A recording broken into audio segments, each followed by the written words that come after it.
అయితే వచ్చా ఇంటికి ముందుగా అందరికీ హ్యాపీ న్యూ ఇయర్, అందరికీ మంచిగా సెలబ్రేట్ చేసుకో ఉంటారు. ఇప్పటికి కుమ్మేసి ఉంటారు, తాగేసి ఉంటారు, ఎంజాయ్ చేసి ఉంటారు. అయితే సందీప్ రెడ్డి వంగ ఇప్పటికే 12 గంటలకు తాగేసి ఏమో పోస్ట్ పెట్టినట్టున్నాడు. నాకైతే అర్థం కాలేదు, కానీ పోస్టర్ అయితే మాత్రం ఒక దుమ్ము లేసిపోయింది.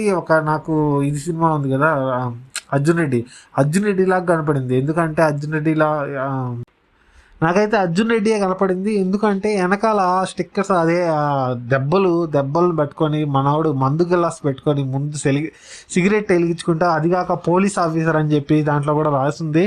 అయితే నాకు ఏమి ప్లాన్ చేస్తున్నాడు అని చెప్పేసి సందీప్ రెడ్డి వంగ నాకైతే అర్థం కావట్లేదు. ఫుల్ అయితే దాంట్లో అయితే ఒక మాస్ ర్యాంప్ అయితే ఉంది. దాన్ని చూస్తుంటే అర్థమైపోతుంది మనకి. వెయిట్ చేద్దాం సినిమా కోసం. ప్రభాస్ అన్న అనేది దుమ్ము లేపేశాడు, ఒక రేంజ్లో చూపించాడు దీంట్లో పోస్టర్లో చూసుకుంటే. మనం వెయిట్ చేద్దాం. రేపైతే ఫుల్ వీడియో అయితే నేను చేస్తాను, మీ ముందుకైతే వచ్చేస్తాను. అందరికీ హ్యాపీ న్యూ ఇయర్. ముందుగా అందరూ ఎంజాయ్ చేయండి, మంచిగా ఇంటికి వెళ్ళండి, పడుకోండి. అంటే మీకోసం వెయిట్ చేస్తుంటారు. Happy new year guys. Thank you.